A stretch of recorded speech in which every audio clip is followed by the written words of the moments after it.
आइए आज सुनते हैं तिल संकष्टी चतुर्थी की कथा। तो बोलिए प्रेम से भगवान गणेश की जय। पद्म पुराण के अनुसार आज ही के दिन कार्तिकेय के साथ पृथ्वी पर परिक्रमा लगाने की प्रतिस्पर्धा में उन्होंने पृथ्वी की बजाय भोलेनाथ और माता पार्वती की 7 बार परिक्रमा की थी। तब भगवान शिव जी ने प्रसन्न होकर देवों में प्रमुख मानते हुए भगवान गणेश को प्रथम पूजनीय का अधिकार प्रदान किया था। एक शहर में देवरानी और जेठानी रहते थे। जेठानी बड़ी अमीर थी और देवरानी गरीब थी। देवरानी गणेश जी की परम भक्त थी। देवरानी का पति जंगल से लकड़ियां काटकर लाया करता था और उसे बेचा करता था और अक्सर बीमार ही रहता था। देवरानी जेठानी के घर का सारा काम करती थी और बदले में जेठानी बचा हुआ खाना, पुराने कपड़े आदि उसको दे दिया करती थी। इसी से देवरानी का परिवार चलता था। माघ महीने में देवरानी ने तिल चौथ का व्रत किया। 5 आने का तिल व गुड़ लाकर तिलकुटा बनाया। पूजा करके तिल चौथ की कथा सुनी और तिलकुटा छीके में रख दिया और सोचा कि चांद उगने पर पहले तिलकुटा और उसके बाद ही कुछ खाएगी। कथा सुनकर वह जेठानी के यहाँ चली गई।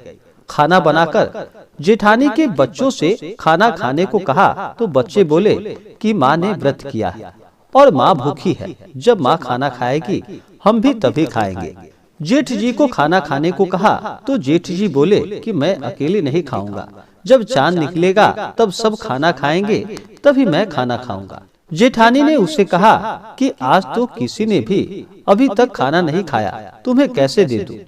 तुम सुबह सवेरे ही बचा हुआ खाना ले जाना। देवरानी के घर पर पति बच्चे सब आस लगाए बैठे थे कि आज तो त्योहार है, इसलिए कुछ पकवान आदि खाने को मिलेंगे। परंतु जब बच्चे को पता चला कि आज तो रोटी भी नहीं मिलेगी तो बच्चे रोने लगे। उसके पति को भी बहुत गुस्सा आया। कहने लगा कि सारा दिन काम करके भी 2 रोटी नहीं ला सकती तो काम क्यों करती हो? पति ने गुस्से में आकर पत्नी को कपड़े धोने की धोबन से मारा। धोबना हाथ से छूट गया तो पाटे से मारा। जब बेचारी गणेश जी को याद करती हुई रोते पीटते पानी पीकर सो गई।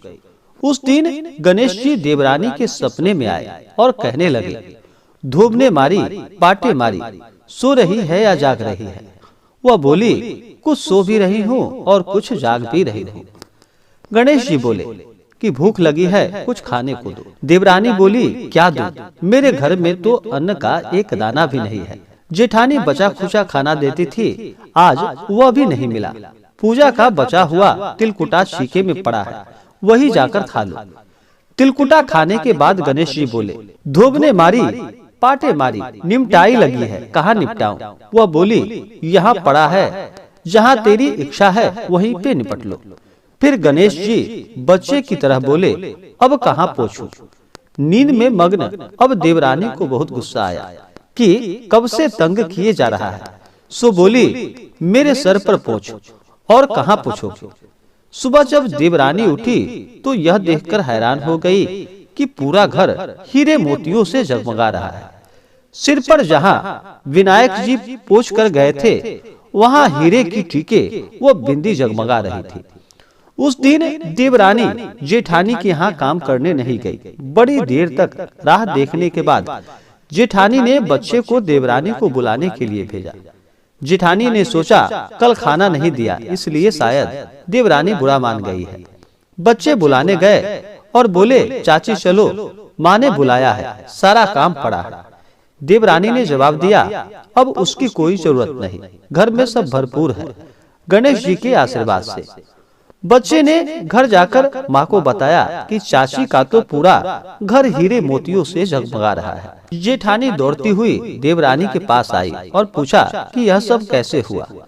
देवरानी ने उसके साथ जो कुछ भी हुआ था वह उसे कह डाला और घर लौटकर जेठानी ने अपने पति से कहा कि आप मुझे धोबने और पाटे से मारो।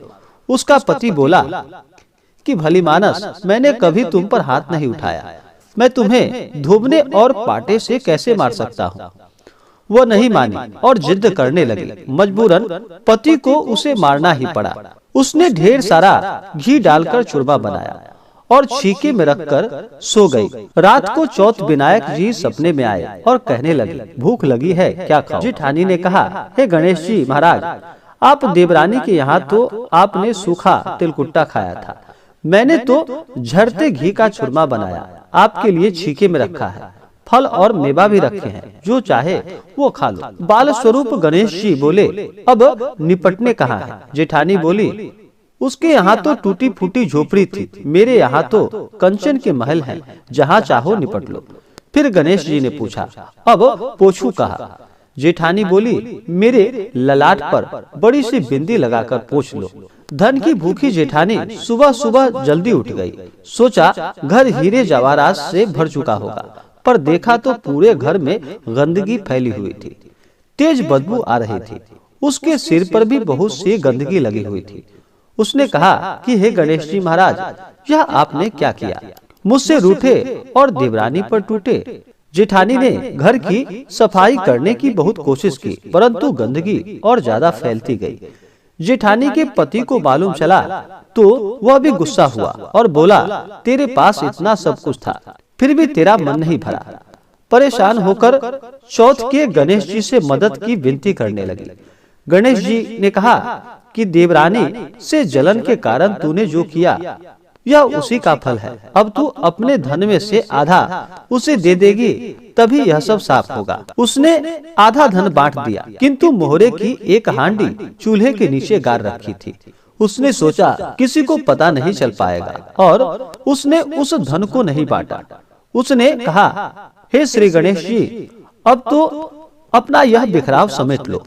वे बोले कि पहले चूल्हे के नीचे गाड़ी हुई मोहरे की हांडी सहित ताक में रखी 2 सुई भी 2 हिस्से कर उसे भी बांटो। इस प्रकार से गजानन ने बाल स्वरूप में आकर सुई जैसी छोटी चीज को भी बंटवारा किया और अपनी माया समेटी।